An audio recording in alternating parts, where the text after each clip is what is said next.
Good day, and thank you for watching.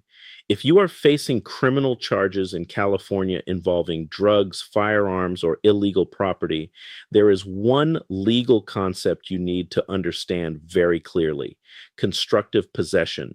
Because in criminal law, you do not always have to be holding something in your hand to be charged with possessing it. And many people are shocked to learn that. Let's start with the basics. Possession in criminal law can take different forms. One type is actual possession. That means the item is physically on you, in your pocket, in your hand, in your bag. But constructive possession is different. Constructive possession means prosecutors may argue that you had knowledge of an item and the ability to control it, even if it was not physically on your person. Now, here's the key. This issue often arises in situations involving shared spaces, cars, homes, apartments, storage areas. Now, here's where many people make a mistake. They assume that if an item belongs to someone else, they cannot be charged. But ownership and possession are not always treated the same way in criminal law. Let's talk about an example. Imagine police search a vehicle with multiple occupants and find illegal drugs under a seat. The prosecution may try to argue that one or more occupants knew the drugs were there and had control over them.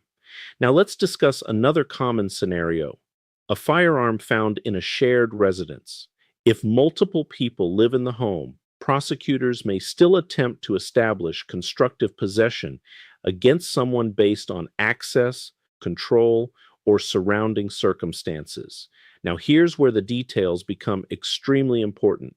Knowledge matters, control matters, access matters, because constructive possession cases often depend heavily on circumstantial evidence. Now let's talk about circumstantial evidence. This may include statements, behavior, fingerprints, location of the item, personal belongings nearby, or other surrounding facts, and prosecutors may use these details to argue awareness and control.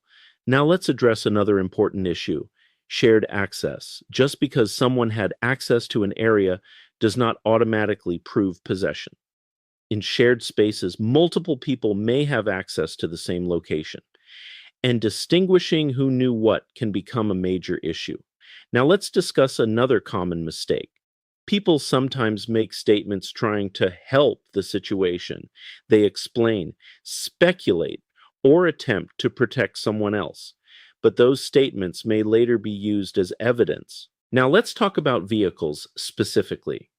Traffic stops often lead to constructive possession allegations, especially when contraband is discovered in a car. But being present in a vehicle where something illegal is found does not automatically establish guilt. The prosecution still has to prove the required elements. Now let's discuss digital evidence. Phones, text messages, and online communications may also become part of these cases. Prosecutors may attempt to use digital records to establish knowledge or connection to illegal items. Now, here's another important point. Constructive possession cases are often fact-intensive. Small details matter: who was present, where the item was found, who had access, what was said. All of these details can influence how the case develops. Now let's talk about search issues. How evidence was obtained can also become important. Traffic stops, search warrants, consent searches. The legality of the search itself may become a separate issue in the case. Now let's discuss another misunderstanding. Some people believe that if there are multiple possible owners, no one can be charged. But prosecutors may still attempt to pursue charges based on the overall circumstances. Now let's talk about credibility. Statements made during police encounters can significantly affect constructive possession cases.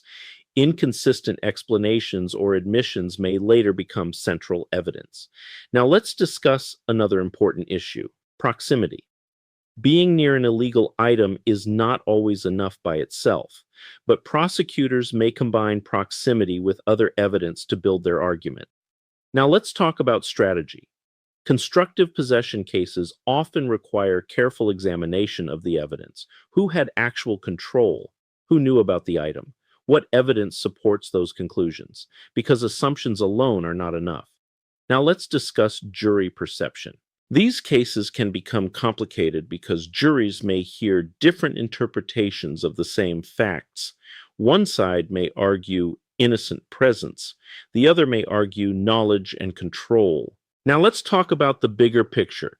Constructive possession laws exist because the legal system recognizes that illegal items are not always carried openly. But proving constructive possession still requires evidence connecting a person to the item. Finally, let's talk about expectations. Every criminal case depends on its specific facts, and constructive possession cases are especially dependent on details, context, and evidence. In conclusion, constructive possession in California criminal law means a person may be accused of possessing something even if it was not physically on them. These cases often involve questions about knowledge, access, and control, and understanding how those issues are analyzed is critical if you are facing allegations involving drugs, firearms, or other illegal property. If you are dealing with criminal charges involving constructive possession, understanding the legal issues early can make a significant difference. Call us at 888 888 6582. I'm Vince Davis, and we are all in this together.